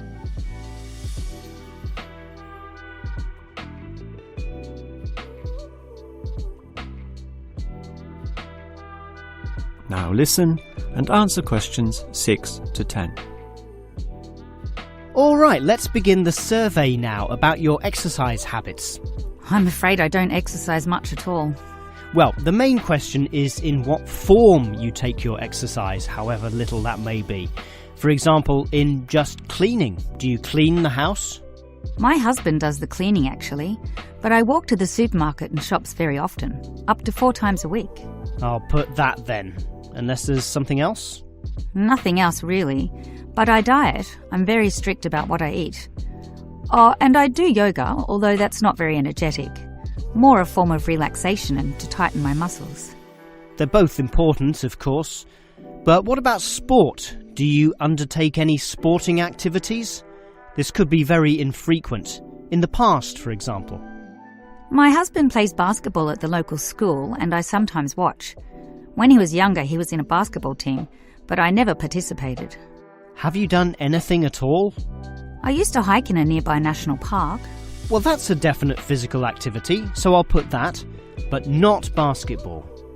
All right, that just leaves future exercise intentions. Do you plan or expect to do, at some stage, any form of exercise? I once dreamt of doing modern dance, but that's never going to happen. Realistically, I'm thinking about going swimming at the local aquatic centre. Although my husband thinks we should just jog. I can't see myself doing that though. Too tiring. I can understand. I used to jog too, and it really makes you sweat. I'd say swimming's a much better option.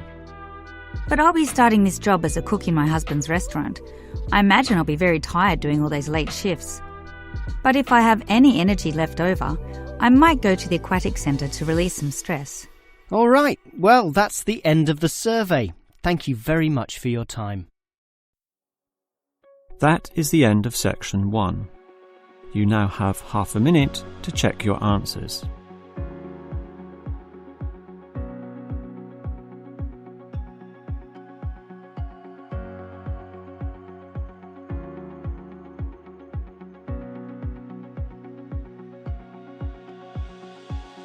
Now turn to section 2. Section 2. You will hear the director of a language centre library explaining about its facilities to some new students. First, you have some time to look at questions 11 to 16.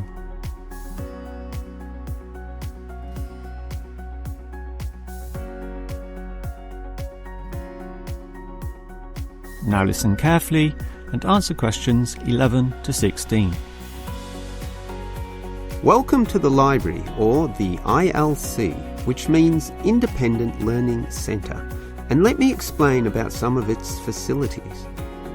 We're standing here at the entry gates next to the borrowing desk. That's where you check out any books, but you are also advised to study in the library here. since most of our material cannot be borrowed. Thus, we have seating along the middle of the library, and in that far corner in front of us on the left, we have the quiet reading section for some serious reading activity. We used to have the computers there, but then realised that that corner was very quiet and thus better suited for the purpose it now has. The computers were instead shifted to a more central location, right beside us here on the left. Again, somewhat confusingly, this area once housed the newspaper and magazine section, but the people in the quiet reading area had to walk too far to collect this literature, so it was moved to right beside them in the adjacent corner. So, feel free to read the newspapers there, but the reference books, those huge weighty dictionaries, atlases and encyclopedias, were all situated at the opposite end of the building, against the wall. This was because they weren't generally that popular, and we wanted more space for the magazine racks, always a favourite with readers. Okay, as well as reading, you need to work on your listening skills, and for that you need the audio section. Again, such an activity needs a quiet area, so we put this in the last remaining corner up there on your right. As you can see, there are CD players and headphones, so just borrow the listening packs, sit down there and listen away. Right, that just leaves the main library. In other libraries, that's often right beside the newspaper and magazine section, allowing freedom to choose from all genres of literature, but here we've got them further apart. For the main library, just follow your nose past the central seating there, and it's there among all that shelving, upon which you'll find an abundance of interesting books and listening packs to use. Before you hear the rest of the talk, you have some time to look at questions 17 to 20.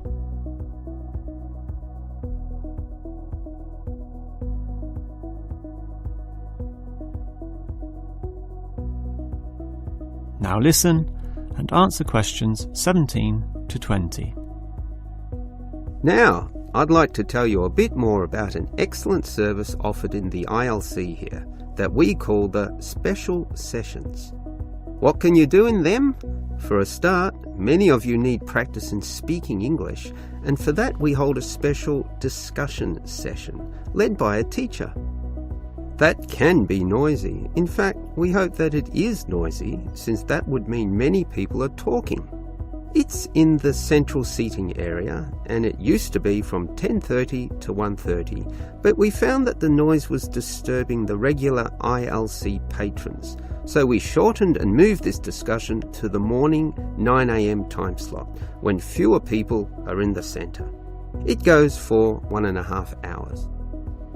Alright, what about writing skills? Well, we can help you there with another teacher. Now, writing is a fairly quiet activity, so that teacher stations him or herself in the quiet reading area from 1:30 until 3. The 10:30 to midday time slot cannot have a teacher for such writing skills, as they are all teaching in the morning.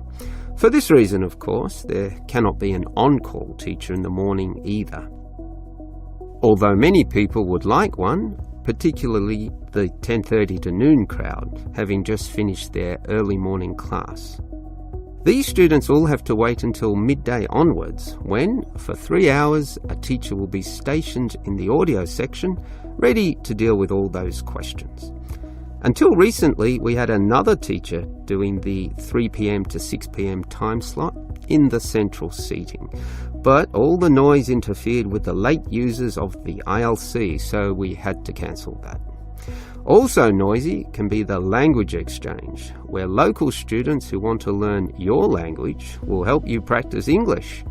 This is generally done in pairs, so the noise level is low enough not to need this exchange to run at 9 a.m, but at the more congenial time of 10:30 among the central seating. That must finish by 1:30 though, after which quieter and more individual activities take place. That is the end of section 2. You now have half a minute to check your answers.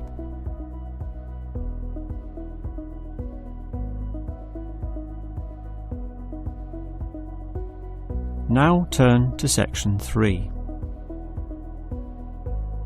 Section 4. You will hear a lecturer talking about an unusual atomic particle called a neutrino.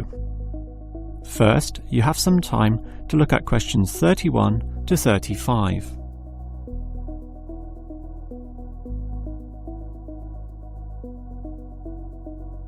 Now listen carefully and answer questions 31 to 35.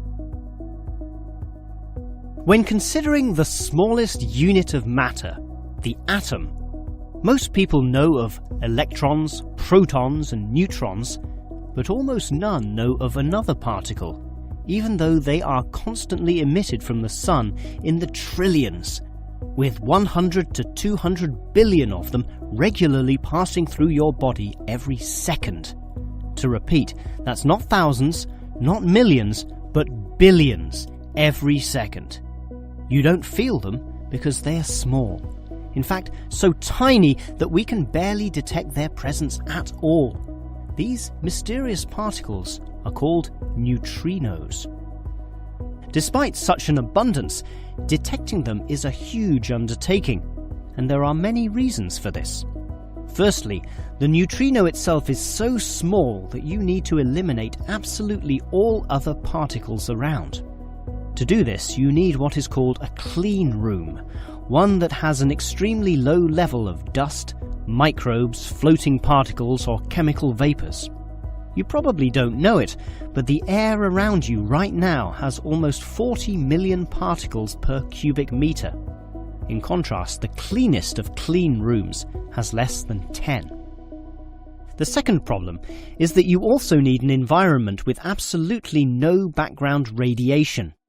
At the surface of the Earth, such radiation is all around, from the sun and sky, and from TVs and communication devices. The only way to screen out all that is to go underground, and I mean deep underground. For example, the Sudbury Neutrino Observatory in Canada uses an old nickel mine, one of the deepest in the world, and puts the observatory in its lowest tunnel, more than 2 kilometers below the surface. At such depths, stray radiation is sufficiently screened out to allow neutrinos only to pass by. The final problem is that you need an elaborate detection system, and this apparatus is huge, and its installation in this deep underground cavity presents quite a headache. Holding such a weighty construction safe and secure requires complex engineering work, such as rock bolting and support structuring. This obviously requires great care and takes a lot of effort. Before you hear the rest of the lecture, you have some time to look at questions 36 to 40.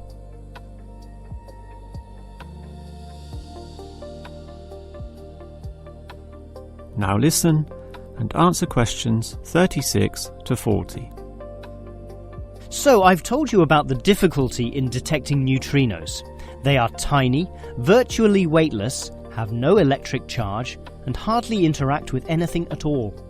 Yet we can detect them, and to see how, let's consider the Sudbury installation once again. The detector there consists of a spherical container filled with heavy water. This rests inside another vessel filled with normal water, which helps support the weight of the inner sphere, as well as providing further shielding from any stray radiation. At the edge of this inner sphere are about 10,000 electronic detectors. These are extremely sensitive, able to multiply 100 million times any electric current which occurs. So, as the neutrinos pass through this sphere of water, there is a very, very, very small chance that one of them may hit a water molecule. To increase the likelihood of this, 2 strategies are used.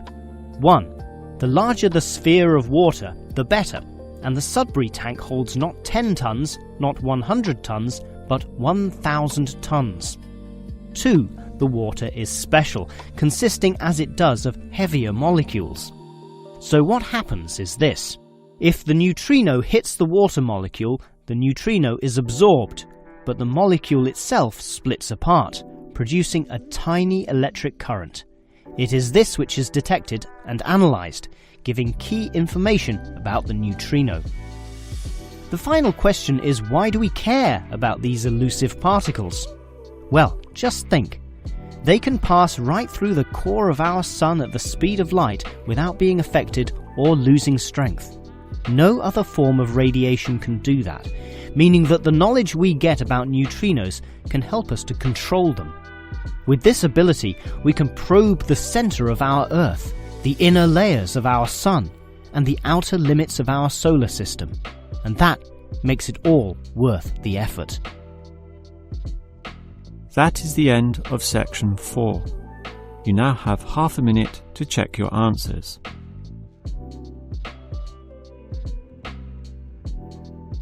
That is the end of the listening test. Section 1. You will hear two colleagues, Marcus and Ella, discussing a work project. First, you have some time to look at questions 1 to 5.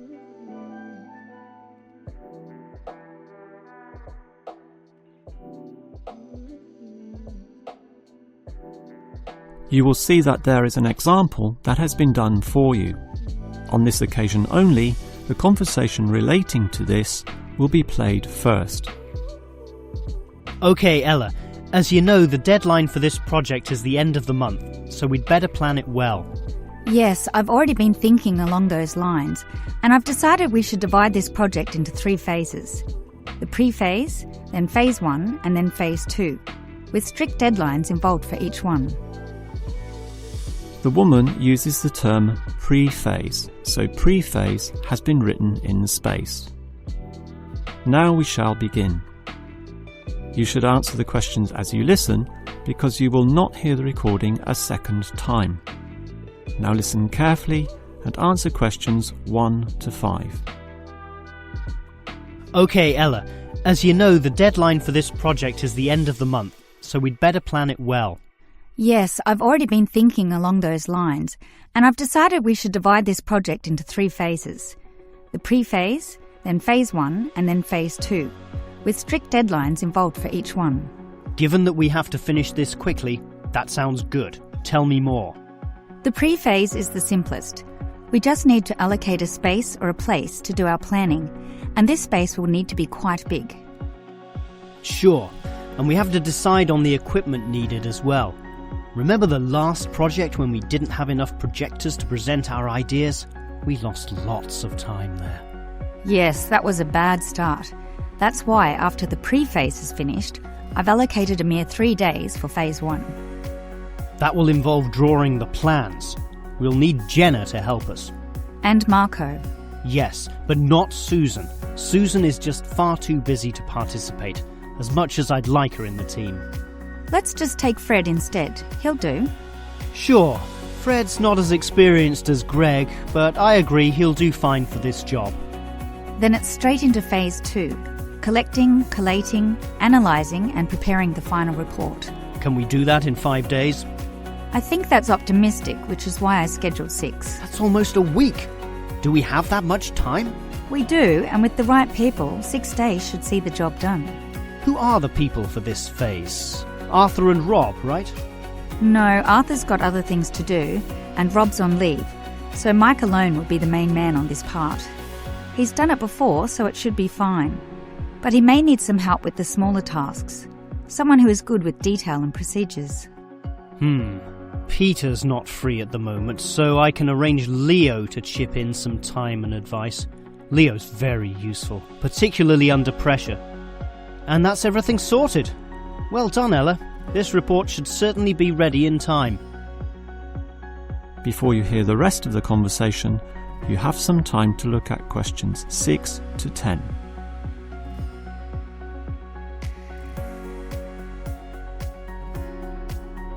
Now listen and answer questions 6 to 10. Okay, Ella, you've done a good job with the basic time frame of this project, but what about specifics? What sort of specifics? Well, things like information gathering. Are we going to use questionnaires like we did last time? I was thinking of using the internet to ask people to give their views, but you often get such silly responses when you do that. I'm of the view that the best way to find out things is to ask people directly, so that's what we'll do. Okay, but that will take longer. We'll probably even have to do some of the work at home. No, I don't think so, as long as we stay back at work for some after-hours meetings. Well, that's better than coming in early. No one functions well in the morning. Also, the final report will need at least 2 appendices. Not only that, we'll have to attach a small booklet to the end, containing printouts of the relevant parts from all the foreign websites we accessed. That will take even more time. Are you sure we can meet this deadline? Yep, I've worked it all out and I'm confident we can do it. Phase 1 should be finished by the 5th, leaving Phase 2 to begin about the 8th or 9th. Now, there's a public holiday on the 10th, meaning that everything should be able to be submitted on the 15th. And after that, we can relax and celebrate on the 25th when the design division gives us approval to go ahead. Ha! You're assuming that the design division will approve this, and that's not guaranteed at all. Oh, come on, Marcus, be positive. You know this should be approved. In fact, I'm even planning the celebration when this is all over. Oh yeah? What's on the agenda then? Well, we definitely don't want to party in the office, do we? We'll want to get away from this place, and we're all too busy with our own lives and families to find a mutual time free for a dinner party. So I thought we'd just buy some nice expensive gifts for everyone who participated. We can just give these to the people here in the office. That sounds fine to me, but make sure they're not too expensive. The budget department will never approve the cost. Don't worry, I know how much I can get away with. All right, I'll leave that with you. That is the end of section 1. You now have half a minute to check your answers.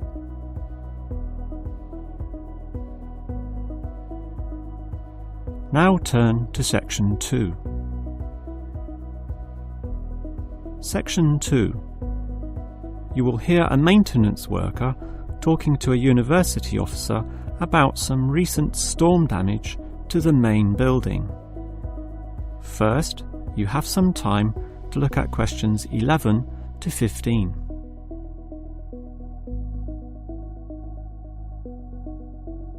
Now listen carefully and answer questions 11 to 15. Hello there. I was asked to tell you about the extent of the damage to the main building caused by the recent storm. Oh, that's right. I take it that most of the damage is just to the main building? It is indeed, since the building is so old. However, luckily the damage is minor and all of it can be fixed in one day, given that we have 5 people in our team. What will you be doing first? I understand you start at 8 in the morning. That's right, and we were going to remove the fallen tree, but we've been told there are exams that morning, and I'm sure the sound of those saws and other heavy equipment will disturb all the students. So instead we'll fix that leaky roof. That's a 4-hour job, since it involves substantial repair, not like fixing broken windows, which can be done quite quickly. So you'll fix the broken window after that, from midday? We could do that, but since we'll be working in the ceiling, it's more logical to get rid of those birds' nests there. It's a small job, but will require crawling inside the ceiling cavity, which is not an easy exercise, so that will take about an hour. But this is good, since by that time the exams should be over, and we can address that tree which has been blown over, after our 1-hour lunch break, of course. It will be quite noisy dealing with that, but it will be finished by 3 o'clock. Some of our staff will then leave to fix things on another site. An office nearby needs a new window. But 2 of us, including myself, will remain here to paint over that discoloured patch of wall in your office. Oh good, it looks so horrible at the moment. Well, we'll certainly make it look good once again. And in the last hour of our working day, we'll fix up that problem with the wiring. Apparently the power doesn't go to one of the classrooms. Probably some water has gotten into the fuse box, so we'll just change a few wires and clean up the moisture, and it should be fine. Before you hear the rest of the talk, you have some time to look at questions 16 to 20.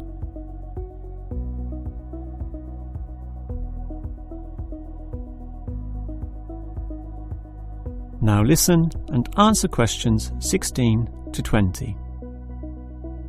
I certainly appreciate all the effort you and your team are taking to fix things here, but I do have one request. And what is that? You said you're going to paint the back wall in my office. Will it be the same colour as before? Yes, we'll make it a nice white colour. Well, that's the point. I'd prefer it to be yellow to match the furniture. The furniture is orange actually, but I think yellow is a nice match. Can you do that? We can certainly do that. Yellow it is. Certainly a prettier colour than just plain white, or the blue in my kitchen at home for that matter. And we can leave the paint can with you in case you need to do some touch-ups or if the stain reappears. I'll just leave it in the garden shed, the one next to the main classroom. And incidentally, about those birds in the ceiling, I was just investigating and I heard the chirping of little baby birds in there, so there must be some young ones in a nest. I just thought you'd like to know that we can give them to a wildlife reserve. There's one in the next suburb, so that should not be too much trouble. Or you could give them to one of our teachers. I have a colleague who can raise them. I would say the wildlife reserve is a better option, since the people there are used to dealing with animals. And as for that fallen tree, we'll cut it up into small pieces, and that can be firewood in my house, so that won't be wasted either. Although the smoke will cause some pollution. But I have a special licence for my fireplace, so no one can object to that. I've noticed also that the university has a garden bin for the smaller items, leaves and sticks and bark and so on. So we can dispose of material in that also. You do have some waste piles out the back, but a proper garden bin means that the material will be recycled. And that's better for the environment, so you can rest assured we will use that. That is the end of section 2. You now have half a minute to check your answers.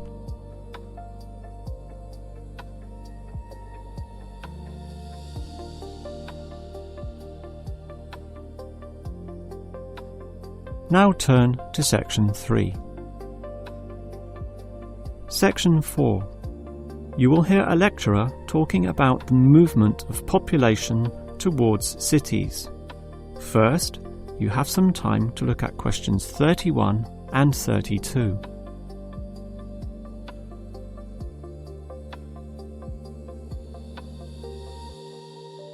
Now listen carefully and answer questions 31 and 32. If you consider the farms of old, the type your father or grandfather grew up on, they were small and labour-intensive, requiring lots of workers. In addition, they often had a diversity of products, be that animal or vegetable, say cows and sheep, or oranges and lemons, with some peaches and a few chickens on the side for the production of eggs. The many workers involved raised their families who needed products and support services, such as medical clinics and schools, so the small country towns had mercantile activity, storefronts and community participation with all ages present and a distinct town culture. And how it has changed. Travel to any small country town in virtually any developed country and you will often see that these places are now somewhat forlorn and deserted, lacking life and vigour. Many of the residents have long since moved towards the big cities, so the country areas have become depopulated and their downtowns empty.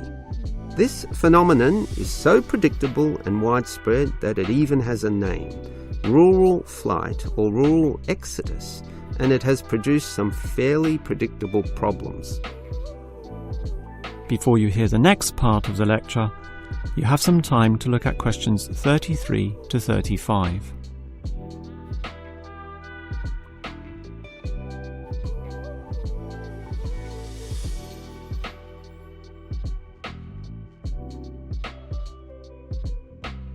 Now listen and answer questions 33 to 35. As for the causes of rural exodus, the most obvious is the industrialisation of agriculture. This comes in two aspects, one of them being monocultural farming practices. What this means is that it is now more efficient to have one product and focus on its needs almost exclusively. So, for example, animal husbandry will usually involve a single type of animal, say pigs, but with huge factory farming techniques, or, in other words, the second aspect, economies of scale. This means instead of 200 pigs, there'll be 2,000, tightly fitted into small pens or cages with high-density waste disposal and automatic feeding systems. Yet, despite this huge size, it can all be controlled by just a dozen farm workers pushing the right button. You might not like it, but in a competitive market, the cheaper the overheads, the better, and one can't argue with market economics. It's simply the way of the modern world, and it has changed the face of rural districts mostly for the worst. Before you hear the rest of the lecture, you have some time to look at questions 36 to 40.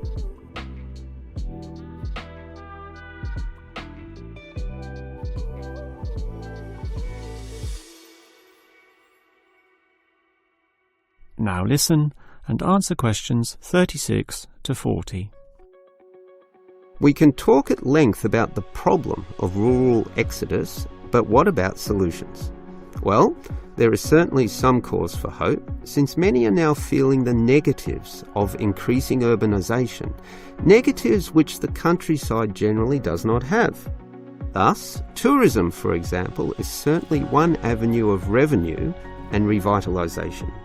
The most important consideration here is that the local residents themselves participate in developing such initiatives and deciding what happens, since outsiders, be they state government or city-based planners, do not fully understand the local settings, the possibilities which may be on offer, or the town culture, since even small rural areas can be highly distinctive from neighbouring ones. For example, the Daylesford area has developed a tourist industry based on the natural springs there, putting forward the angle that this water is relaxing and revitalising for the health. There has been the development of spas, saunas and small-scale accommodation within its picturesque hillsides. And another solution is to utilise the predominant local product. This takes advantage of the fact that many city people are developing a dislike for factory-produced and packaged foodstuffs. They are becoming interested in products that can be sold directly to them at a cheaper price while preserving all the freshness from the tree or animal. It is important here that the country area is not only characterised by a specific product, but markets this idea well. For example, many areas of country Victoria have developed widespread grape growing and winemaking facilities and encourage wine tasting tourism, now a thriving industry with an international patronage. Similarly, Harcourt is famous for apples, Shepparton for mature cheeses, and Mildura for its citrus products. Such strategies, done well, give hope that rural areas can revitalise somewhat and once again be lively and interesting places to live in. That is the end of section 4. You now have half a minute to check your answers.